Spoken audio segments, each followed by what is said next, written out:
ओम शांति। आज तो बाबा की संडे स्पेशल मुरली है और आज हमारे ब्रह्मा बाबा के अव्यक्त होने का दिन भी है। सभी सेंटर्स पर बहुत बहुत विशेष 3 टाइम भोग लगेगा।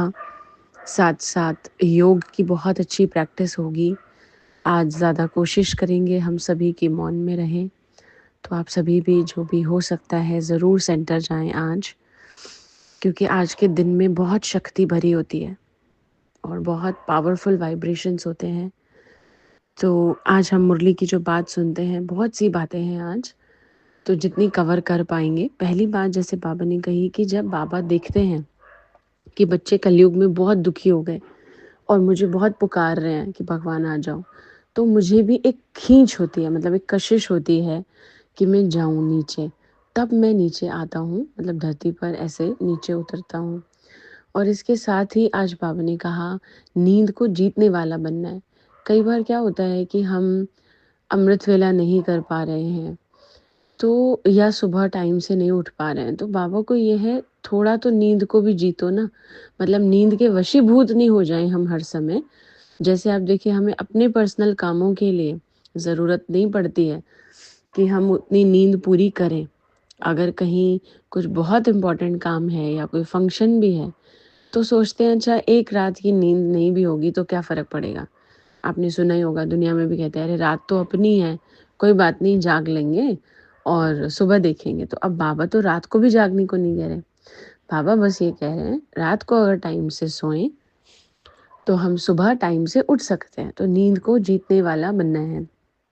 तीसरी बात आज बाबा ने कही है, जितना हम औरों को मना वाइब्रेशंस ऐसे देंगे, वैसे बाबा के शब्द अलग हैं, तो बाबा ने कहा उतना उनसे आशीर्वाद मिलेगी। बाबा ने मतलब बताया कि उनको रास्ता बताएंगे अगर, जैसे भगवान से जुड़ने का, तो उनसे आशीर्वाद है, यानी दुआएं बहुत मिलेंगी।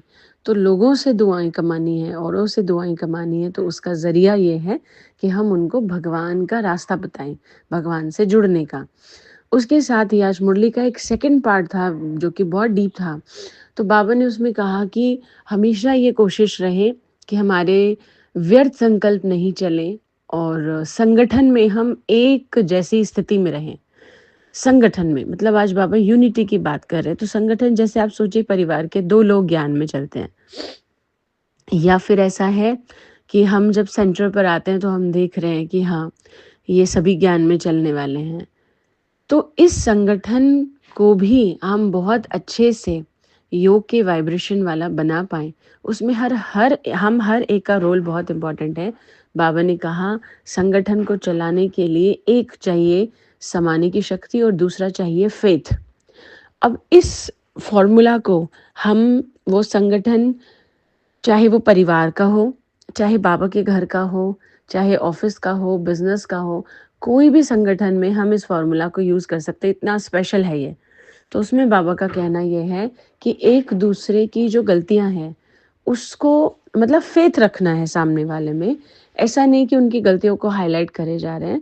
बाबा ने उसमें ये बात समझाई है, जैसे अपनी गलती कोशिश करते हो कि छुपाएं, ज़्यादा पता नहीं चले, ऐसे संगठन में एक दो की कमियों को भी छुपाओ, उन्हें विस्तार नहीं करो, वर्णन नहीं करो, इधर उधर फैलाओ नहीं, क्योंकि ये फिर साथी में फेथ नहीं दिखाया हमने।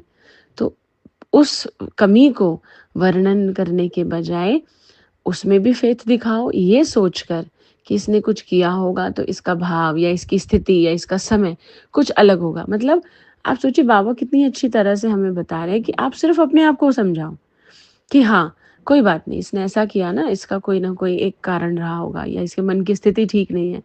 ना कि उसकी कमियों को फैलाओ, क्योंकि दुनिया में भी हम क्या सीखते हैं कि घर की बातों को बाहर नहीं बताना चाहिए, उससे घर को नुकसान होता है। तो ऐसे ही किसी भी संगठन का हम हिस्सा हैं, तो उसमें कभी भी ऐसा नहीं करना चाहिए, नहीं तो फेथ क्रिएट नहीं होता और उससे संगठन में यूनिटी नहीं आती, मजबूती नहीं आती है। और यहाँ तक कि आज बाबा ने कहा इसके लिए समाने की शक्ति भी चाहिए। मतलब एक दूसरे की बातों को अंदर ही अंदर हम जैसे घोट के पी जाएं। कुछ होता है ना कि अब कई बार होता है उनके कोई सीक्रेट है, तो हम उस सीक्रेट को बताने में लगे होते हैं, मौका मिल जाए बस तो हम इनकी बातें इधर से उधर बताएं। जहाँ हम काम करते हैं वहाँ पर भी ऐसा होता है, या सेंटर पर भी जैसे कई आते हैं तो वो सोचते हैं कि हम अच्छे बन जाएँ नज़र में। इसके लिए किसी दूसरे की कोई कमी देखी तो फिर हम वो बता दें। उसको समाया नहीं, उसको बता दिया। तो बाबा ने कहा इन बातों से भी बचना है। तो ये छोटे-छोटे कई सारे मुरली के आज के पॉइंट्स हैं। ये है बाबा की आज की मुरली। ओम शांति।